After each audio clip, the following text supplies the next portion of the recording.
Hello, Namaskar. Welcome back. In this session, Dr. Shilpa Sumanta will be speaking on a critical edition of the Karma Panjika, a priestly manual in the tradition of the Atharva Veda.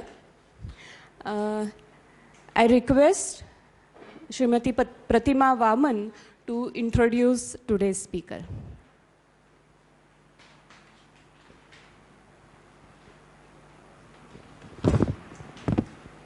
Namaste. There is a sheer coincidence and an honor that I am introducing her, Dr. Shilpa Sumanta. I welcome her here. Professor Bahulkar have introduced his PhD student in his talk, and now she is going to present about his research in her project. She is a member of Regulating Council of this institute, that is BORI. Currently, she is working as sub-editor and research guide at the Department of Sanskrit and Lexicography, Deccan College Postgraduate and Research Institute, Pune. Her PhD thesis was on the topic of Vivaha, the development of ritual from Samhita to Prayoga in the Atharva Veda tradition. She has completed her doctoral thesis in Sanskrit under the guidance of Professor Shrikant Bahulkar in Tilak Maharashtra Vidyapith. She has studied with Sanskrit, Indology, Manuscriptology, etc. She has studied languages. She has learned languages like Kannada, Japanese too. She has experience of teaching to undergraduate and postgraduate courses of Sanskrit for last 18 years in renowned institutions in Pune like Tilak Maharashtra Vidyapith, Fergusson College, Pen in India program, Vishwabharati Language Center, and she is also visiting faculty for post-graduation course in Buddhist Studies at Department of Pali, University of Pune, that is Savitribai Phule, and also Symbiosis Law College. She has done research for the projects like the Word Index of Mahabhashya Deepika, a supplement to Vedic Concordance, and the CD-ROM project of the publications of BORI. She was research fellow for 6 months and now the affiliated fellow at the International Institute for Asian Studies, Leiden, the Netherlands. She has worked for the project, a joint edition of Sridhara's Karma Panjika, General Paradigm of Ritual, in collaboration with Professor Dr. Arlo Griffiths through the Gonda Advanced Study grant received from the Gonda Foundation.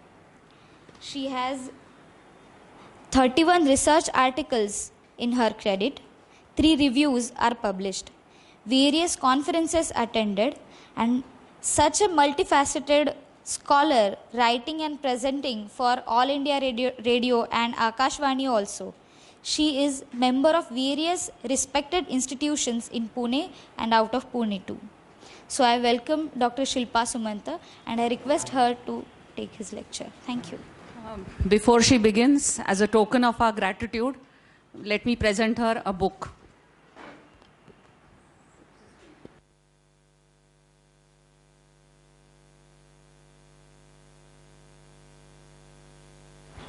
Thank you, Pratima, for such a generous introduction. My experience of editing is confined only to this work on which I am talking today, that is Sridhara's Karma Panjika. And as she told that I have been given fellowship for conducting critical edition of Karma Panjika by Khonda Foundation. Let us begin. I think I'll be...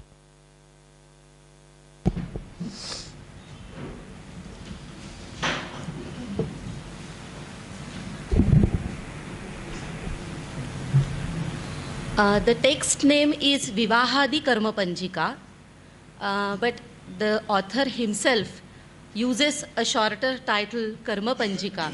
That's why in conversation, in talk, today I'll be using the word Karma Panjika or KP for short.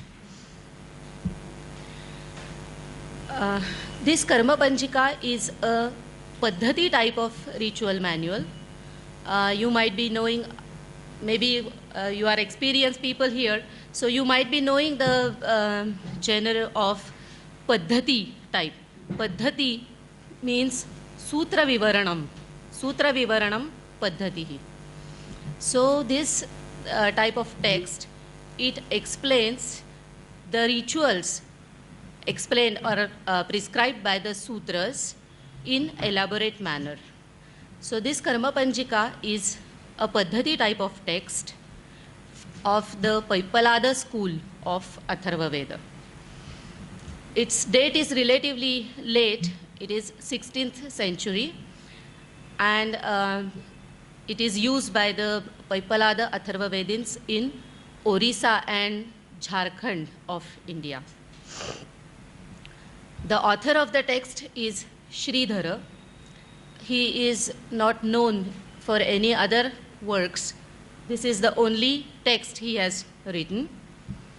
Sometimes people Paipaladin people say that this is Sridhara Swamin who has written commentary on Bhagavata Purana.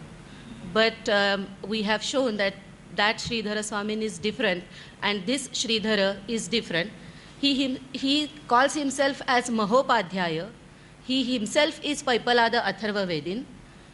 But the difference in Sridhara Swamin's writings and this Sridhara is that this Sridhara is not that, what we can say, as a writing standard Sanskrit.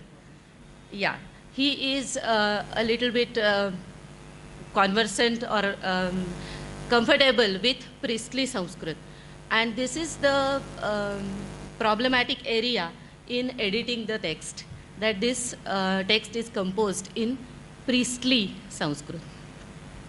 What do you mean by priestly Sanskrit? I will be giving the examples in my talk. So I have little bit changed my title and course of my talk today. And I will be concentrating on how this text is priestly Sanskrit and why that is why it poses problems in editing. The aim of this work is to explain the domestic rituals of Paipalada Atharva Vedins. Paddhatis and Prayoga type of texts came into existence in medieval period. This type of literature is not studied much. Still, there are some good studies and some text editions, and I have given you the list of that. One is Vimalodaya Mala by K.P. Jok. This Vimalodaya Mala is a Prayoga text in Rigvedic tradition. Then Klaus Kartunen has brought some Gruhya Prayogas of Jaiminiya Samavedins. Then in sister Atharva Veda tradition, Shaunaka school, we have Keshava's Kaushika Paddhati, and then Professor Bahulkar's survey articles on Devabhadra's Prayoga Deepa, Atharva Veda Prayoga Bhanu, and Sanskara Ratnamala. Then Julieta Rotaru has written her doctoral thesis on the text Sanskara Ratnamala. It is also Atharva Vedic text. And myself, I have worked a little bit on the portions of Atharvana Paddhati and Dasha Karma for my doctoral thesis. Then about critical edition of Karma Panjika. It is based on 6 palm leaf manuscripts. We have given sigla GU1, GU2, GU3, Ni, Ku, and DH903. GU1, GU2, and GU3, these 3 manuscripts are from a village named Guhyapara in Jharkhand. Then Ni is from village Nirmala, which is south of Bhubaneswar. Then Ku is from village Kurumchaini, and DH903 is from Orissa State Museum. We know that there is one more manuscript in the collection of Professor Durga Mohan Bhattacharya and Deepak Bhattacharya. Deepak Bhattacharya uses this manuscript for editing his Paipalada Samhita, and he has given a short form Karmapa or Karma for this, and in bracket he says MN, manuscript. So probably they have only one manuscript. We tried to contact Professor Bhattacharya, but he's not willing to share his manuscript with us. So still one manuscript is there, but we have 6 manuscripts for the timing for using for our edition. All the manuscripts are in Oriya script and have approximately 175 folios, 5 to 6 lines on each folio. Now, if we try to make a tree as such, it's very difficult. We know that this GU3 is direct copy of GU1 done in earlier 20th century. So that's only we know that GU1 is copy of GU3. Rest GU2, Ni and Ku are from separate writing traditions and have no direct connections with each other. Sometimes Ni and Ku share readings together. Sometimes GU2 and Ni share their readings. But somehow we cannot make any further connection. What about the other manuscript? Oh, yeah. Yes. I'll be just telling you that our edition is in 3 volumes. The first volume is General Paradigm of Rituals, that is Sarva Karma Sadharana Vidhi.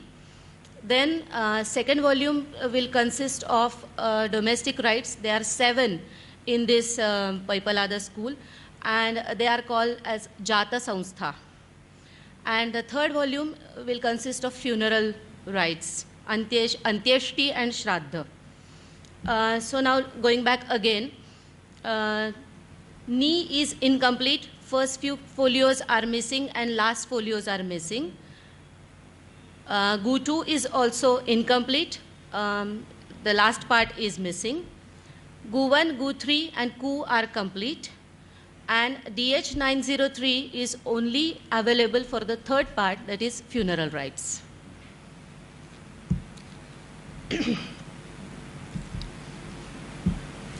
Okay. Let me talk a little bit about our critical apparatus. Our apparatus is positive apparatus.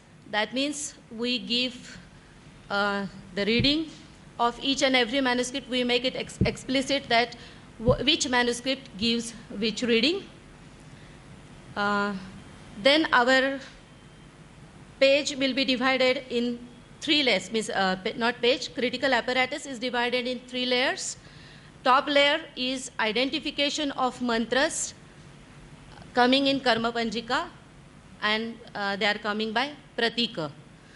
Then the middle layer will show the parallels found in Karma Panjika itself and other texts. And the lowest layer will be of variant readings. So this will be somehow, somewhat our page will look like. It's very difficult to read, however. This part is the mantra identification, Avyasascha. It is from Paipalada Samhita 1935-2, which is coming, which is coming on in line 4, Tatah Karta Avyasascha iti rucham pathati. Then second layer is parallels. Here the parallel is from Prapanchasara and Atharva Vidhana. And the lowest layer is of critical apparatus. Yes? Can I raise one question? Yes?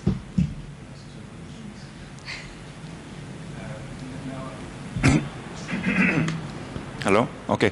The first question is, you just said that GU3 is a copy of GU1. Yes.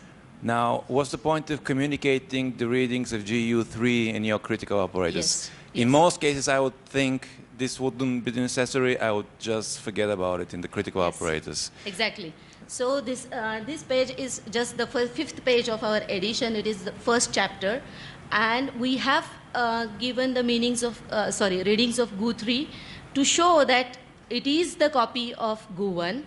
And just for chapter 1, we have collated this GU 3, and rest of the from second chapter onwards, we do not. I would strongly suggest to explain this in the introduction Yes, to, of course to we have. present as demo, and you don't need this in your critical operators, even in the first chapter. Second suggestion, you're using these abbreviations GU1, GU3, DH903, yeah.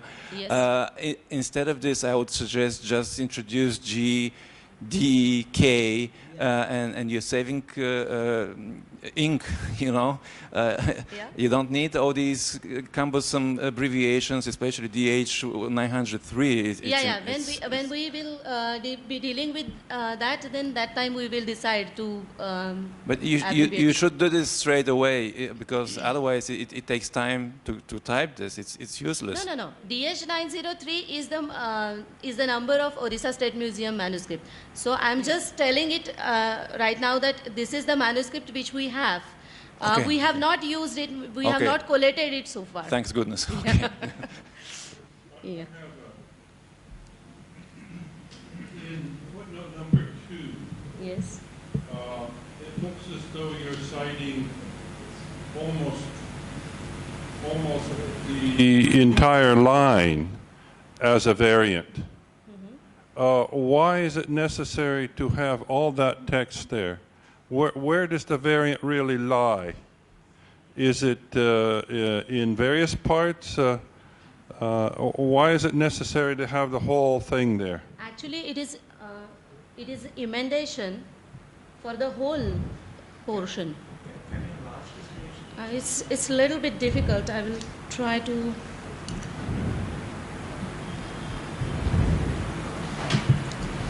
Let me try to open my text right away.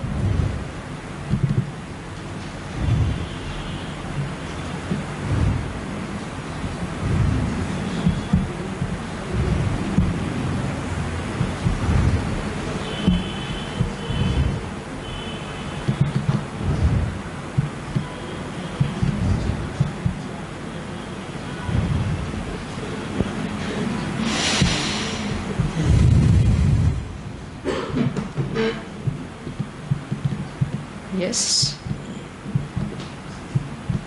Can you see? Yeah, okay, there we have.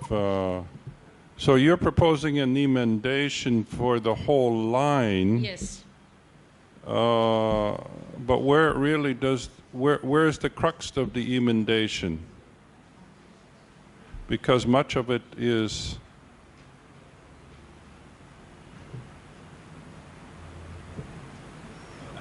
I would think that Dharyam Chando, instead of that, we are proposing Dharyash Chando. Rishir Gurutvach, Rishi Guritva, yeah. Mm-hmm.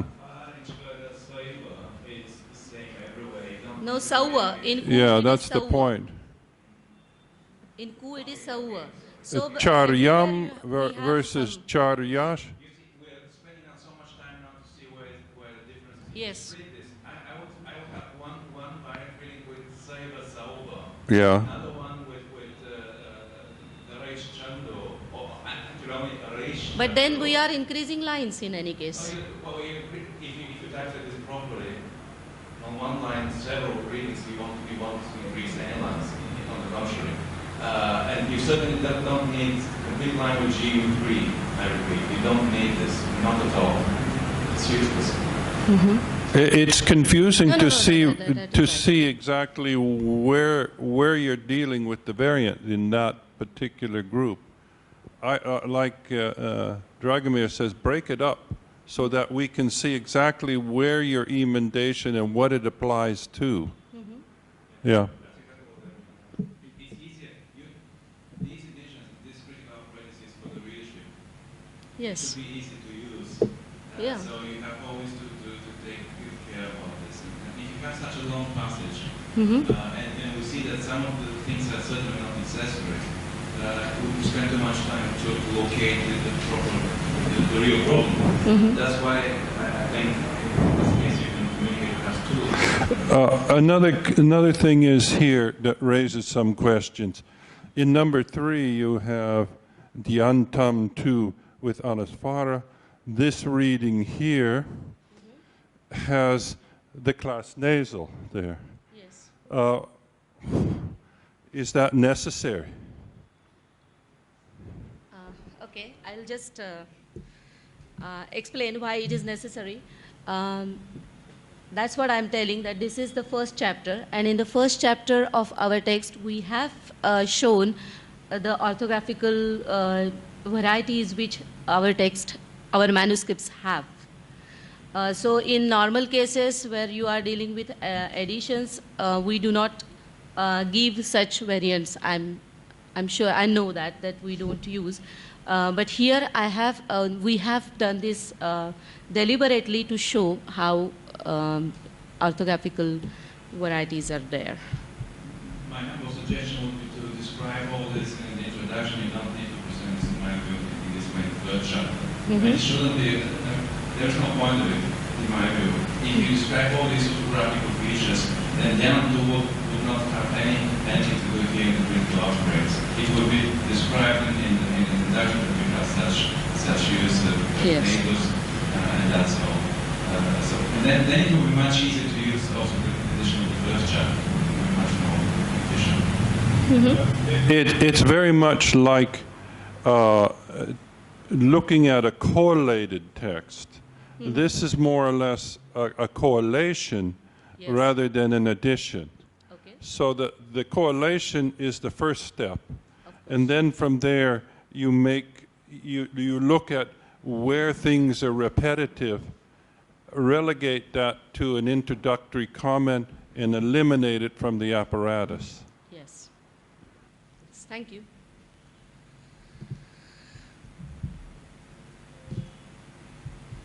Okay.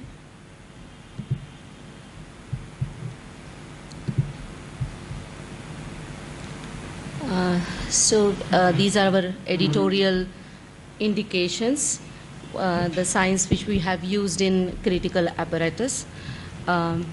We have used alt to show that the manuscripts have alternate readings. Then we have introduced something like correction, and probably Dragomir and Professor Zix will say that this is not necessary that to show these type of corrections. These corrections are, we have used this core for to show the readings which do not at all are there in manuscripts, but for standardization sometimes we need this. So this we have introduced as correction. Opposite to emendation, emendation is serious emendation.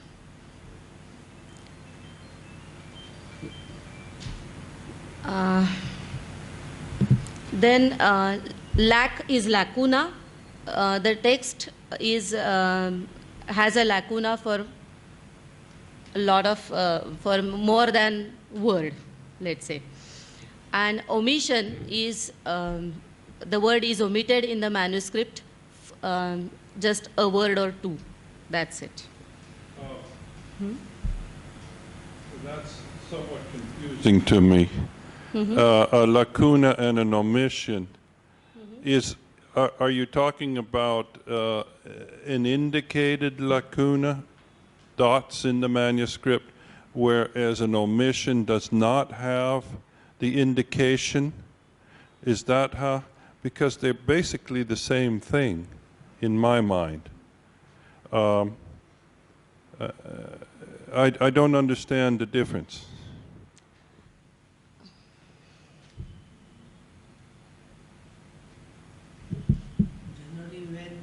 When some portion of the manuscript is damaged, then in that case you can, I think, say it's lacuna, or the right portion or left portion, the ends are damaged. So there is a lacuna because of the damage. But there could be some omission. Then in that case, you can use omission, I suppose. Okay. In that way, I could understand Yeah. damage. Yeah. Is that what you're talking about here? Where the manuscript is damaged? No, no, but in this case, means what we have done here in our edition is that lacuna means it is lacking a serious, a considerable portion of the text. You mean more than one akshara, two aksharas? More, yeah, more than a word, let's say. Because of physical damage. Let's say sentences or passages. Because of physical damage. Yes. Yeah, but then it should be made clear that because of the physical damage of the manuscript, you have lacuna. Otherwise, as he says, lacuna and omission, has there is no much difference difference between in that. Yes.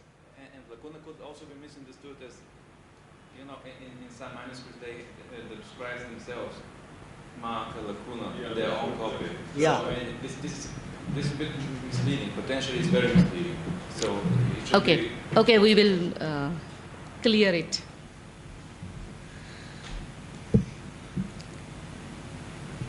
Okay. Then some signs used in critical apparatus, the brackets for aksharas, the enclosed aksharas are cancelled by the scribe. Then AC, anti-correction, which are usually used, PC. Then some added aksharas in the margin. Then one illegible akshara, then a dot for that, and a line, a dash for or space for akshara left in the manuscript. Don't you think that these particular indications are not enough? There could be many more indications. I do not know the nature of the year. What is happening? I think this mic does not like that I speak. this one is very good.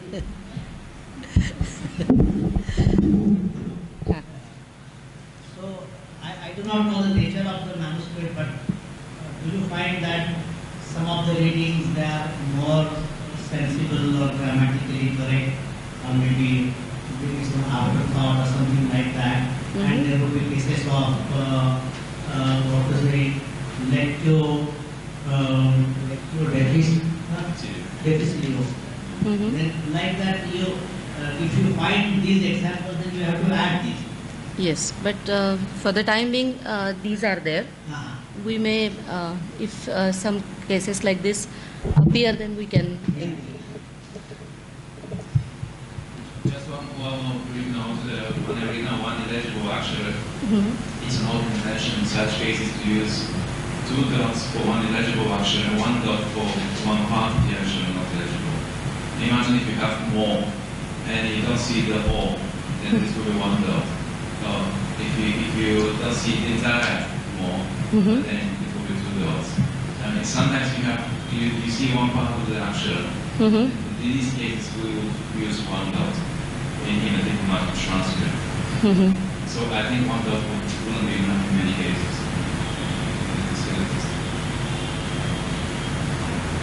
You are preparing a critical edition or a diplomatic edition? Critical edition.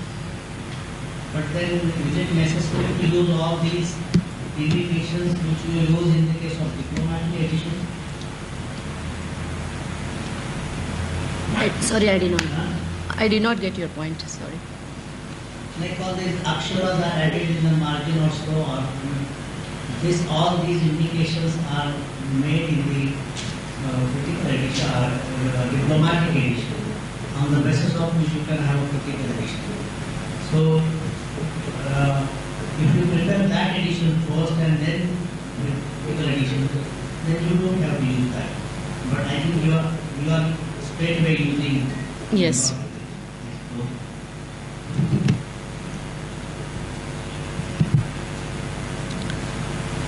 Then some.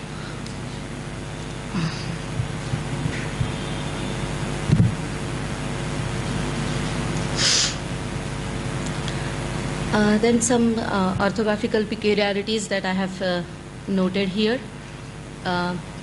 is sometimes the manuscripts use anuswara, sometimes they use nasal. It is sometimes presence or absence. Then use of anuswara for m at the end of, for ma at the end of the sentence. Then presence or absence of visarga, presence or absence of avagrahas, presence or absence of sandhi in those sequences. Then presence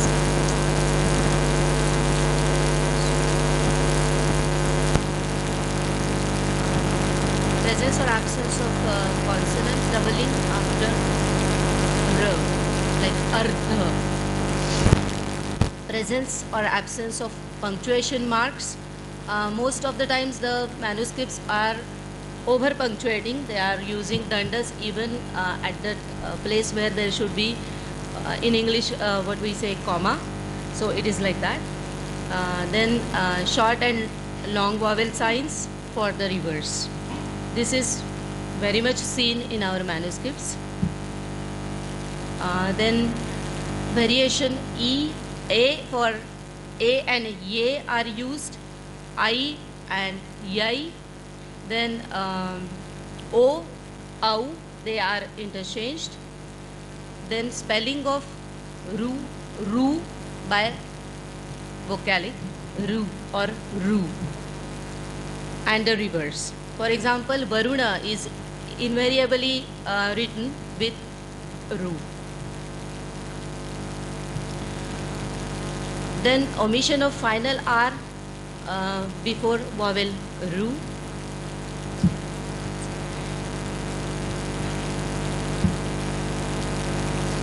Omission of refer is seen. Then sometimes near is in case of near, for near, karmanya is written. And we find simplification of ksha for ksha.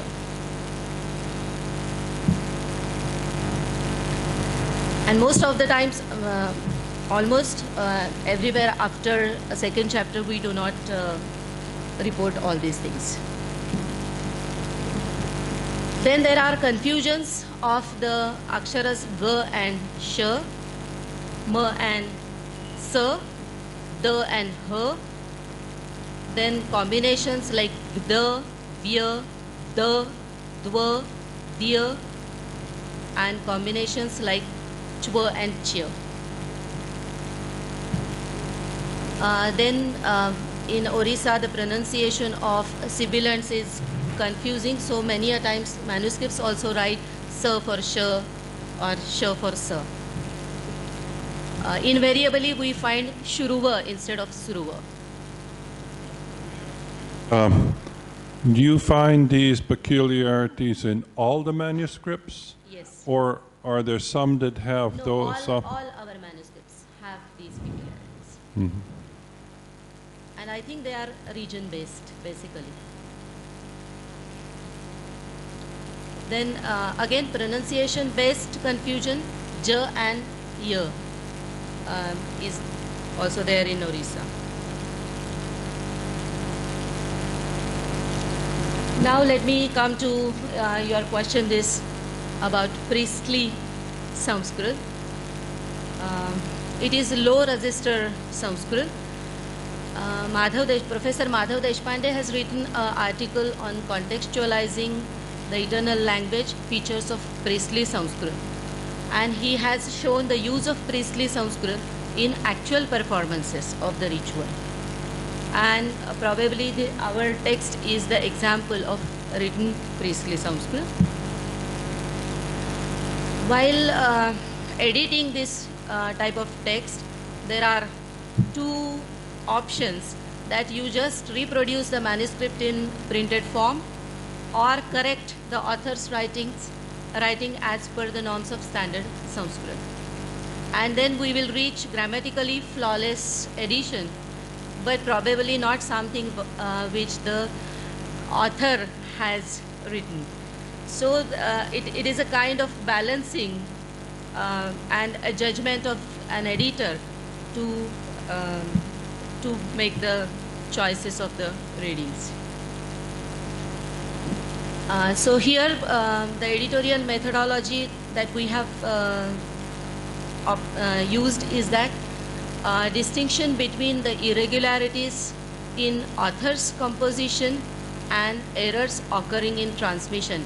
If we can try to distinguish between these two, then it is possible probably to reach the edition which is nearer to the original writing.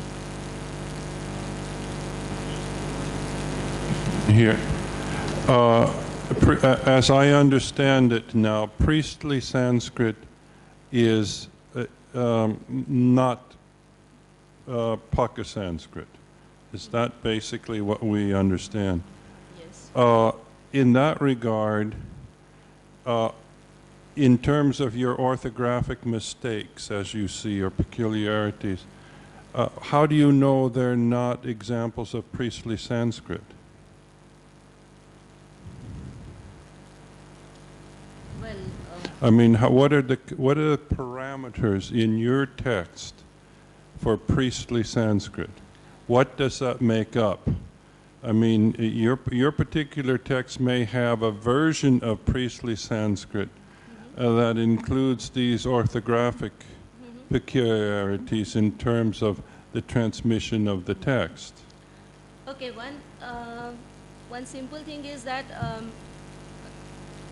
the manuscripts other than these type of prayoga texts which we find in these texts, they also have similar type of transmissional orthographical peculiarities in one place.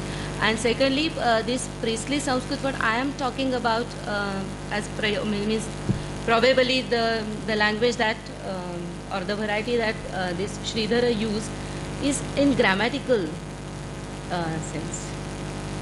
This how he has make use of the Sanskrit language itself. That is, I am talking about priestly Sanskrit. Means orthographical peculiarities, they can be common to these type of texts and also classical type of texts, manuscripts. Am I clear or not?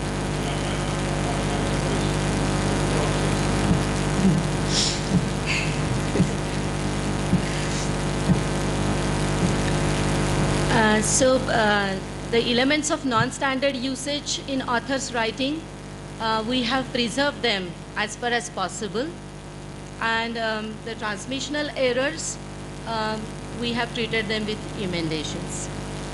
And most of above these two, we have tried to maintain the readability of the text. Comprehension of the text is necessary. So for that, if necessary, we have used, made emendations. Yeah, could you go back to these 2 points before? Non-standard usage is priestly Sanskrit. Transmissional errors, how do you know that these are not elements of priestly Sanskrit? Yeah, sometimes you can tell, but it is not hard and fast. That means it is not really. It's really hard choice to make that it is transmissional error, or it might have been from the pen of the author himself. Yeah. It's very difficult, and that is the basic problem of editing this text. Okay. So means I cannot make clear-cut demarcation between these two. Okay, okay. We will see some examples, and then we will try to see that what type of problems we have faced and we are facing in editing this. So here are some examples. For example, here all the manuscripts have the reading which we have not chosen and we have amended, and it is a Tyaga formula. For example, idam na mama, something like that. And manuscripts, every time there are 11 cases in our first volume of such type of formulas, and here every times manuscript have amukaya idam namaha or nama iti. So they, this author or transmission, they have somehow misunderstood between Tyaga formula and Namana, salutation.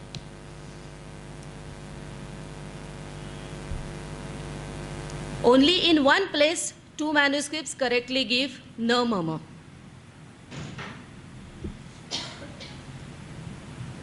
We have, just a second, we have amended it to Na Mama. Quite hesitatingly, but still we have amended it as Na Mama with the support of passage, one passage in our chapter 3. Here it is Etad Arghyam Om Brahmane Na, in manuscript it is Nama Iti. But here we have amended to Na Mama. Evam eva upasthanam Pujita devatabhyo namaskuryat. So, in the next sentence he is saying that Pujita devatabhyo namaskuryat.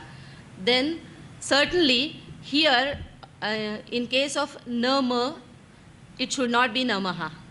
It should be Namama. What is the reading of Nameti? Nama iti or Nameti. Nama iti. Means manuscripts have Nama iti or sometimes Nameti. Nama iti, is it a pratika? Is it a pratika? No, no, it is not a pratika. It is a formula. Amukaya idam nama iti.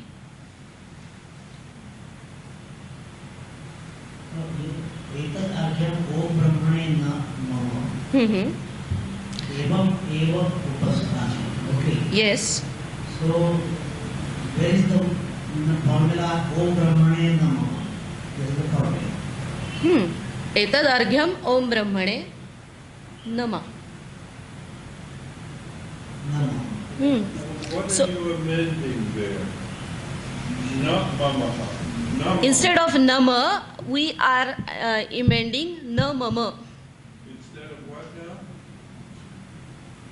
Nama. That means we are inserting one ma. But then you have nameti and nama iti. Mm-hmm. Okay. Mm-hmm. So, the emendation should be na mama, na mameti. Yeah, yeah. But here in this case, it means in this paragraph, iti is omitted. Iti is not there. That's why I'm telling it is na mama. I mean, in manuscript there is no iti. Here in this passage, in chapter 3 passage. In chapter 3 passage, it is not there. But in other cases, iti is there. So there we have amended on the basis of this. Here we have amended na mama. So in all 11 cases, now we amend na mama iti.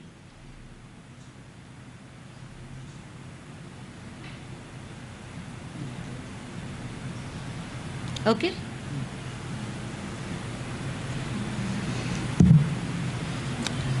One more case is of the word Chaturavatta Dharma. Chaturavatta Dharmoyam Charu Homa Vidhihi is the sentence. This Chaturavatta Dharma also appears 4 times in our first volume. And manuscripts invariably have Chaturavat Dharma. And they do not have double ta, Chaturavatta. And probably this is how the author Sridhara knows this word, Chaturavat Dharma. But here we have amended to give the meaningful technical term Chaturavatta Dharma, which is found in Keshava's Paddhati. Avadaya Avadaya Chaturavatta Homaha Purodashasya. Do you have all the manuscripts with this reading Chaturavad Dharma? Chaturavat Dharma. Unanimously in the manuscript you uses The word Chaturavat Dharma. Then why don't you retain that? Yeah. Why are you correcting it? Because elsewhere in the tradition it is called Chaturavatta Dhoma or Chaturavatta etc. Our dharma. For priests in Orissa, it is Chaturavat Dharma, not Chaturavatta Dharma. This is a contraction of that technical term which is used. There will be several cases of this kind, provincial differences. I will give you one example. For instance, there are some deliberate omissions in the Padapatha which are called Dalitas. In Maharashtra, it is called Galanta. And if suppose a priestly manual has the word Galanta, you cannot amend that as Dalita, because this is a provincial technical term. So for Orissan priests, Atharvavedic, it is Chaturavat Dharma. It is a short form of Chaturavatta. So I personally do not think that you just refer to Keshava's Paddhati, which is far away somewhere in Malwa or Gujarat. It was composed in 11th century, and then you have the, if you do not have any direct connection of that tradition. But sir, don't you think that there is connection between two? And there are some cases also where means this author himself he quotes from Kaushika Paddhati or Kaushika Sutra. If he quotes from that, then why didn't he use the word Chaturavatta Dharma? Yeah, I mean, I agree that you have to be conscious of the regional variations and not try to standardize it all to one form. That's not doing justice to the tradition. Okay. Rather, you should retain the peculiarity of priestly also. Okay. It's great that I'm presenting this, so I'm getting inputs. So here are some peculiarities of priestly Sanskrit. Peculiar sandhi, problematic meters, non-standard nominal stems and declined forms, non-standard gender, irregular compounds, non-standard verb forms, excessive use of absolutives, disagreement of number, laxity in the use of cases, unusual sentence construction, and use of Deshi vocabulary. My question is, these peculiarities of the priestly Sanskrit, are these peculiarities for priestly Sanskrit in general, or are they peculiarities to your form of priestly Sanskrit? I think they are the peculiarities of the priestly Sanskrit as such, but I haven't seen text edited in these type of You will literature. find these peculiarities in other Prayoga manuscripts, manuals written by priests. So the best examples you can get also from Gujarat, Shonaka tradition, some manuscripts, some Prayogas. You have all these peculiarities. Yeah. But which ones are particular to your text? All these are peculiar to my text. So I'll be giving the examples of each. Okay, so this list applies to your text. Okay. Because what I'm trying to get at here is, where does your text, your regional text, how does that form of priestly Sanskrit compare to other forms of priestly Sanskrit? Yeah, that will be very interesting. Then you have provincial peculiarities of priestly Sanskrit. You cannot generalize the things. There are general peculiarities, but then if you are able to find out special, peculiarities unique to this text, that you don't find elsewhere. Yeah, That certainly will be- the use of Deshi vocabulary is unique to this text. Means Deshi vocabulary means Oriya words used in Sanskrit.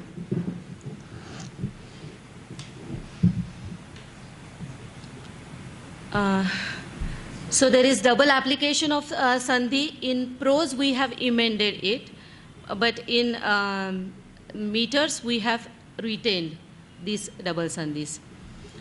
Why one and not the other? Because most of the times in metrical, in meters, it is metric causa. So that double sandhi is necessary. It is important to retain that double sandhi because it is metric causa. Yes, that's why we have retained. Retain. Yes. I say. So, In meters we have retained, and in prose we have amended. And we have noted all the cases. but why? Why? This is Sanskrit. This is Whether what it is not metric causa, it is the peculiarity of that particular text, where even in prose you have double sandhi. Yeah. It means the double sandhi occurring in the meter is not metric causa. Yeah, It's not metric causa. if it's in prose, too. It's the peculiarity of that form of priestly Sanskrit.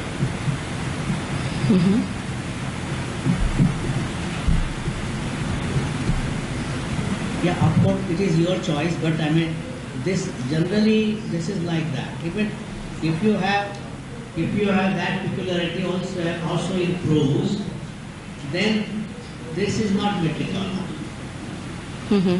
Rather, they have this kind of form. That's why that fits in the meter. The regular sandhi in stanza could be metric causa in this way. Just the metric the regular sandhi in a stanza could be the metric causa. Yeah. That's the opposite. It is the opposite. Yeah. Okay, we'll think over.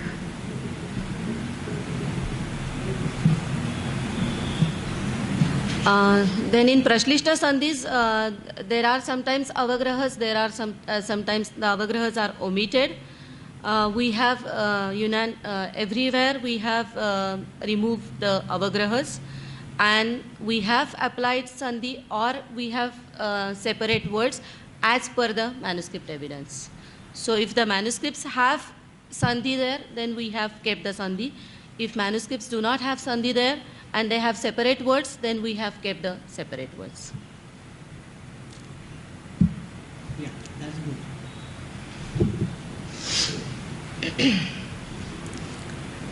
good. Then sometimes we find there is non-application of vowel sandhi. There are several examples. I am giving one here. Sthane uktam. And we have kept it as it is. Is this in verse or prose? Prose. Yeah, that's quite a proper way of editing the text. Then many a times, instead of ma, anuswara is used at the end of the word, and vowel, followed by a vowel, and there is no sandhi there then. But then what have you done? You have retained anuswara, or you have made a sandhi? No, we haven't retained anuswara. We have made sandhi in this case. So you, what have you done? You use the anuswara at the end of the Instead of anuswara, we have used ma, and then we have joined it with the vowel. Then the pronunciation of ru as ru, there are sandhis like maharshayo rushayaha or vasavo rushayaha, because ru is pronounced as ru in Oriya. Going back to this anuswara at the end of the word followed by a vowel, is that consistent? Yes, it is. I wonder if that should be changed then. It's a peculiarity of that particular form of priestly Sanskrit, or is it describable laziness? I mean, if it's consistent, I tend to resist emendation then, even though it's obviously wrong. We all know it's wrong, but it's what's there. It's what's there. Yeah, it is. I think it is difficult to make a decision. This is certainly a peculiarity, but this is an orthographic peculiarity or peculiarity of a language. Language. We don't know. And this peculiarity of the language does occur in the case of Pali, but not in the case of Sanskrit. Yeah. But it Could could be, it be an it could be an influence, it could be a peculiarity of priestly Yes. Sanskrit again. Yes, So, or vernacular. Vernacular peculiarity. It is not sometimes, regarding Anuswara, I observe that invariably some manuscripts have Anuswara, not Parasavarna, just simply because they want to save the space. But here that's not the case, because then it is followed by Anuswara, vowel, Vowel. and then there is a space again Yes. between that. So it doesn't, there is no Serve the purpose purpose. for that. So you can very well retain the peculiarity of manuscript of the language, whatever it is, instead of making sandhi. So we need not bother much about grammatical and orthographical purity as far as this kind of Sanskrit is concerned. But then please tell me what will be the difference in the manuscript and critical edition. Yeah. There would be difference because some emendations we already made, some compromises we already make. We do not reproduce the manuscript. But when, in the case when it is not certain whether it is a peculiarity of the language or a peculiar orthographical peculiarity, you have to make a decision. If you make a decision in favor of retaining this peculiarity, there is nothing wrong.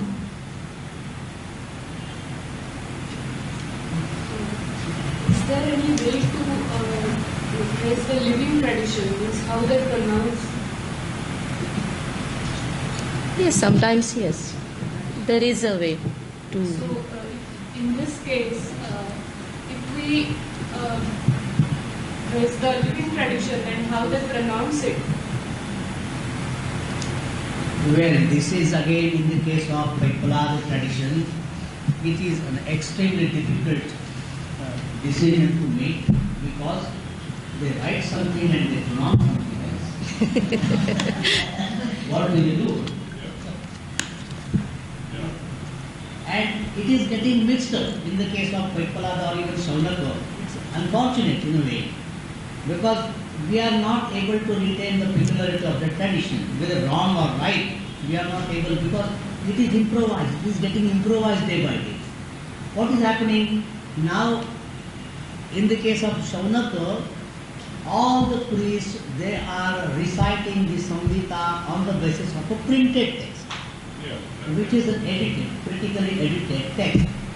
Where do you find the genuine tradition? It is certainly a revival of the tradition. But in their kind of so-called revivalism, the original tradition is lost.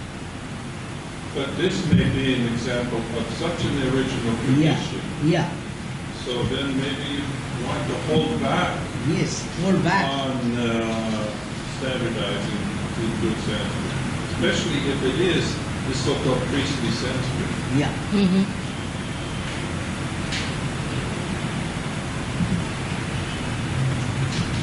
Okay. Then sometimes HS breaking M is there. For example, Shurpadinam Agni Prajwalane Niyamaha. So here it is actually it should be Shurpadina Agni Prajwalane, but this is inserted there, and we have kept it as it is. What's the second in parentheses? Shurpadina. It should be actually Shurpadina Agni Prajwalane. It should be, but it's Shurpadina. Shurpadina. Which It is not hiatus breaking M, but it is a genuine. Genitive. No. I think it's my typo. It's my typo. Sorry. Shurpadinam Agni Prajwalane. It's my typo. Sorry. Then two mantras coming together, Agnirma Patu Prathama and Agnirma Vishvat Iti. Here also Ma is coming in between. This also we have retained. Then again, Ya is coming in between. This we have amended. Agni Shomabhyam. I have a question. Yes. When you retain M, do you indicate that this is a hiatus breaking M? It does not belong to... We have discussed it in our introduction. I see. But when, how does a reader find that it is a hiatus breaking M and not the original M? There might be some cases which are confusing. Mm-hmm. Like, for example, now you have made, even it was typo, Mm-hmm. but then it made a sense. Like it Yes. became generative. Generative. Mhm. If you have parallel cases, then one fails to understand whether it is hiatus breaking M or original M belonging to that form. So I don't know how to make that, but if you just in the introduction mention that should be suffice, but there will be some cases where the reader will not understand that. Fortunately for this first volume, we have found out all the cases and discussed them listed them in introduction. But maybe for next volume, we will have to find some other. Okay. Go back one. This here. Vibhavyatam Abhyam. So here, Vibhavyatam Yavyam. This is the same thing you have, Dragomir, in your text. M and Y. M and Y. Mhm. Agni, Roma, Bhyam. It's the same. Ajabhagam, Vibhu- Same mistake you have in this Dhammapada.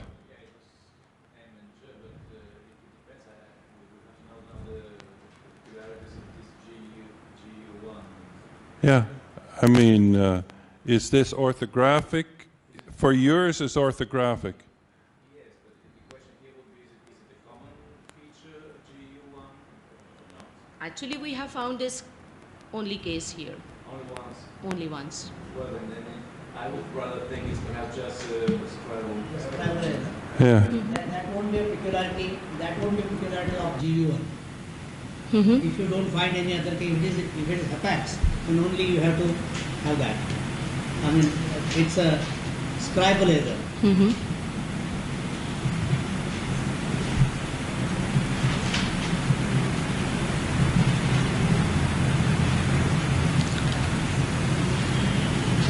Then before ka, the sandhi is different here.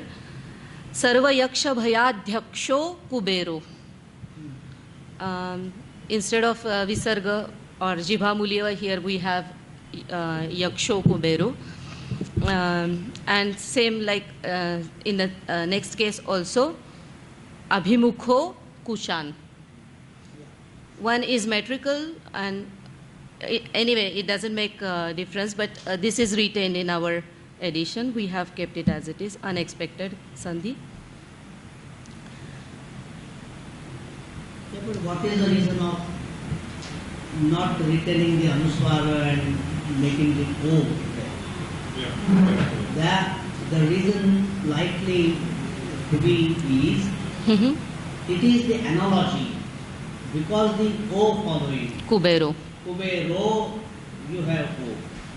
This is the analogical thinking mostly, so that they forget grammatical correction. Yes, yes.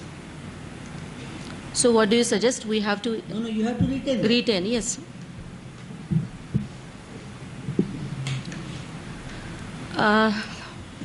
Most of the, there are many verses in the text, but not all are from the pen of the author. There are some dhyana verses or some namana verses which might have been composed by the author himself, but mainly he cites from different texts. So these are the, probably these are the verses which were written by the author himself. And here it is Varuna Deva Namostute. Most of the verses which he has written are in Anushtup, except some Mangala verses in the beginning. I don't understand. Pronunciation of Varuna to Varna. No. I'm suggesting that probably this Varuna might have been pronounced as Varna. Then only we can fix it in a meter. Probably, but Have you heard reciting this? no. Then if you have not heard that, then we do not have to have this kind of conjecture. It is Varuna Deva Namostute, Yes. metrically defective word. Yes, that's it. But the pronunciation of Varuna to Varna, it indicates that we have heard the pronunciation like that. It will lead to that possibility. We have kept Varuna as it is in our text. Probably it might have been pronounced as Varna. Probably. I would suggest that you make sure that they do that. Otherwise, it is unnecessary. Showing the possibility, if there is no possibility, if you haven't heard that, then it's not a peculiarity of pronunciation. It is because of the attraction of similar verses in the same sequence, where we have like Sahasraksha Namostute, Chhagagami Namostute. Similarly, we have Varuna Deva Namostute.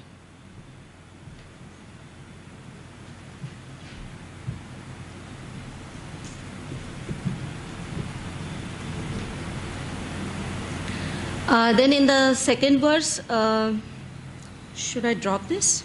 There is small query. Mm-hmm. Why do you give a space between Varuna and Deva?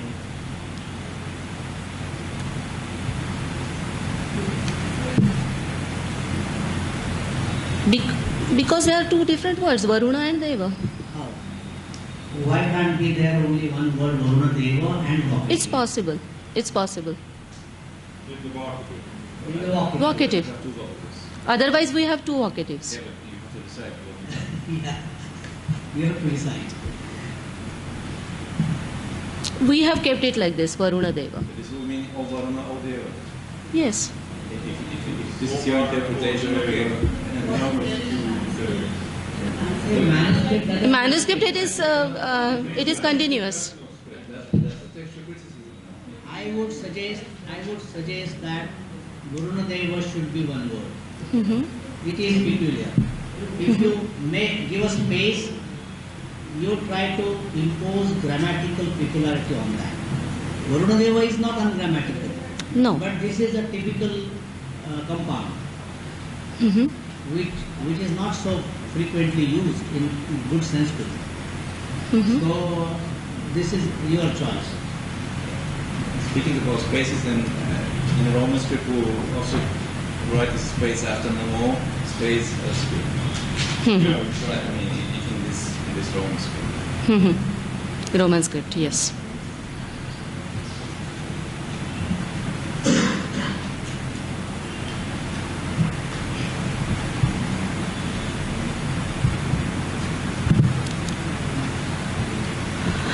Then let me give you some peculiarities of nominal stems. Karman invariably is used as ending in a, karma, and then it is declined like that. Karme, karmasya, karmeshu, these forms we find. Then ruch is as rucha ending in a, and then ruchante instead of rugante. Then ashir is found as ashisha, ashisha danam. Then rutvij as rutvija, and then further declined as rutvijaihi. Then bhrugvangiro ghata, bhrugvangira ghata. Then vasasaha, instead of that we have vasasya. Shirasaha, shirasat. Then some non-standard nominal stems and declined forms. Brahman as nominative singular Brahma, and then we find Brahma Lakshana. Then nouns ending in tru, especially Bhratru. Every time we find Bhratadayaha, or Kartru as Karta. Then Pitryoho, instead of that we find Pitrayoho. Hotru, invariably we find Hota. Hotadinam, Hotadivarana, like that. Karta I have already explained. This is particular to this text, or is this something that is standard for? Is this something that is standard for priestly Sanskrit, Yes. or is it particular for this text? I think it is found in priestly Sanskrit in all. You think or you know? In Shaunaka tradition also, in Prayoga text we find like this. I mean, it's something to be clear about, whether this is your own priest doing his priestly Sanskrit, or is it standard priestly Sanskrit, or a variation thereof? No, karma, the words like karma, etc. are used in ending in a in all Prayoga texts. We suggest that you find out similar examples elsewhere, so that you can say that this is common feature of priestly Sanskrit, not exclusively peculiarity of this text. If you don't find elsewhere, you can state that as far as you know, you have not so far, you have not been able to find this peculiarity elsewhere, whatever it is. I mean, not for this, but maybe later on you can find out whether it is general or not. But it is possible, because I vaguely remember also in priestly Sanskrit in Gujarat we have similar tendency. Also in Marathi we have that. The name of the text itself is Dasha Karma.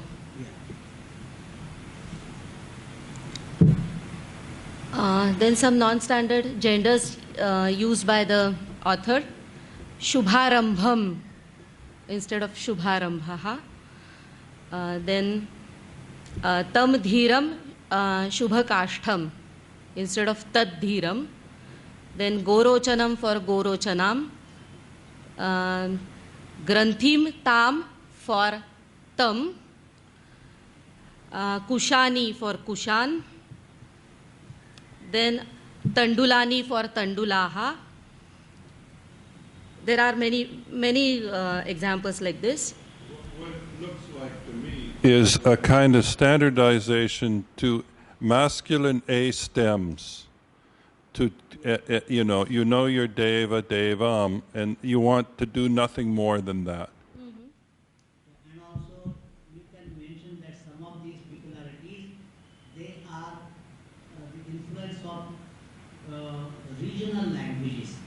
For example, Granthi, feminine. Feminine, yes. As you have Granthi in Marathi, it is feminine. Ghat in Ghat, Marathi and yes. Granthi in Marathi, the Same, yes. Yeah.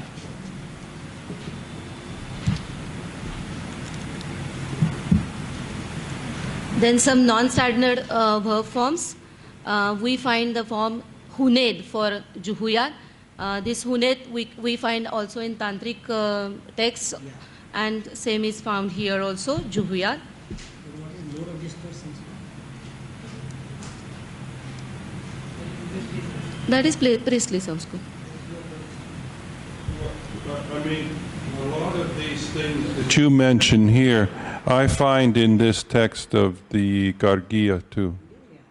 So, is it priestly Sanskrit? Is it vernacular? Is it Buddhist hybrid?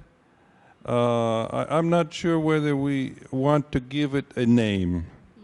These tendencies go back to Middle Indic languages. Yeah, so you can say that it is priestly Sanskrit, but these peculiarities you can also observe in other. And why in Garge Jyotisha? Because this text on Ayurveda, Jyotish and Mantra Shastra, they have this kind of Sanskrit. That's why in one of the Subhashitas it is said that apashabda, the deers in the form of apashabda, they escape the grammarians and enter the mouths of astrologers and medicine people. What the problem is to define it as priestly Sanskrit, Buddhist hybrid Sanskrit, Old Gujarati, whatever, because it's so ubiquitous. To name it one particular language at this stage of the game may be a bit premature. Then maybe I would suggest that you can broadly call it hybrid Sanskrit. It need not be Buddhist, it need not be Jain or Hindu. It is just hybrid. Hybrid.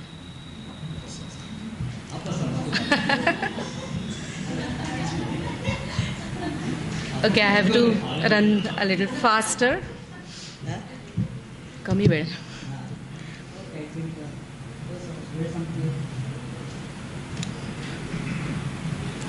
So I have collected few cases of disagreement of number. Then yes, and these are peculiarities of this text. Means I have taken the examples from this text.